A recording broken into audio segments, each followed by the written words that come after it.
Welcome back, boys and girls. It's Mrs. Hernandez, and we're going to finish the rest of SkippyJon Jones.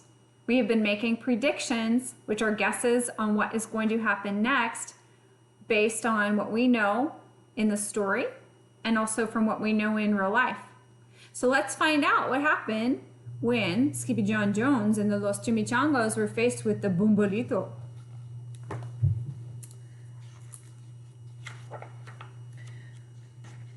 Poor Skipito had no time for a plan, because in the blink of an eye, a giant shadow darkened the landscape.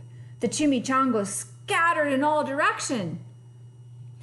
"Vamos, Skipito, or it is you the bandito will eat-o," they cried. Skipito stood his ground, but his legs shimmied and shook like the jello, and his teeth chattered like castanets. Then, in a muy soft voice, he said, "My name is Skipito Frisquito. I fear not a single bandito." But Alfredo Bozito flew straight for Skipito until the bean-eating bandito hovered only inches away from the great sword fighter's face. "Holy frijoles!" cried Skipito as he thrust his sword in the air. Pop! Suddenly landing on Skipito's sword, went bandito, and quicker than one could say chihuahuas, cheese, and crackers, every kind of bean came spilling out of Alfredo Bozito's, the Bombolito bandito. There's something that we have in real life that is kind of like this Bombolito. Can you think of what it is? If you put a hole in it, a bunch of candy comes out. Think about that. What do you think is going to happen next now that he's poked the hole in the giant Bombolito? Then all the doggies burst into song. "Yip, yippee, yippito. Our hero is El Skipito. He's the dog of our dreams who delivered the beans, and now we can make our burritos." They're very happy. But back at home, there was such a ruckus coming from SkippyJon's room that Mama Junebug Jones and the girls just had to find out what was going on. They raced down the hall to the kitty boy's room. "Bangito! Crashito! Papito! Skipito!" Just in time to see SkippyJon's closet exploding. Whoa, I wonder what was exploding in his closet.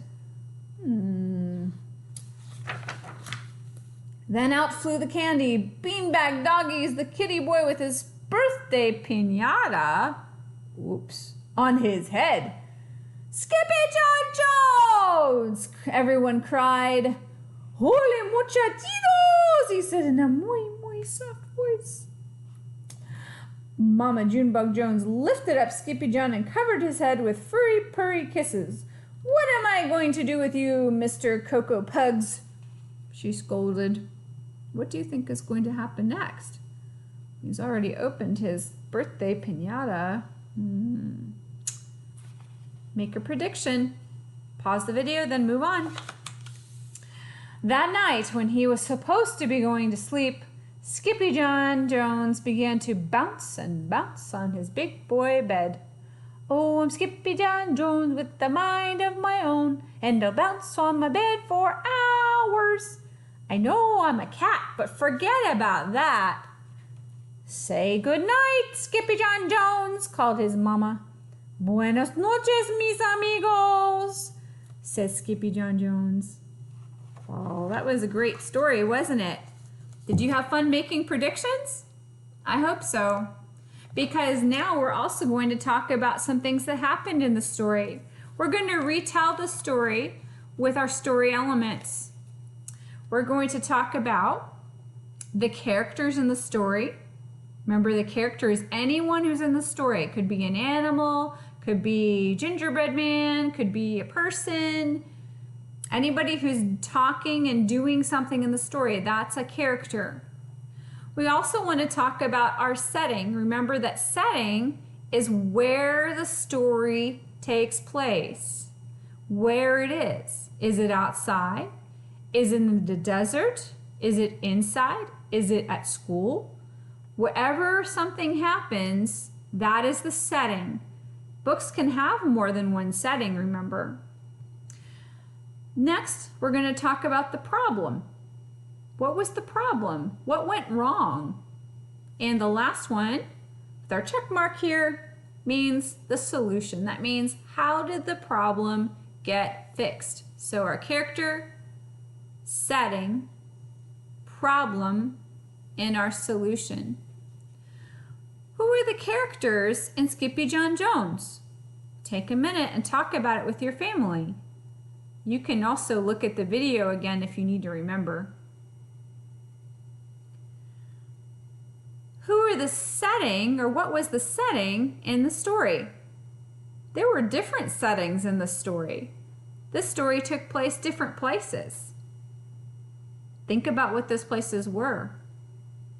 Talk about it with your family right now. Finally, what was the problem?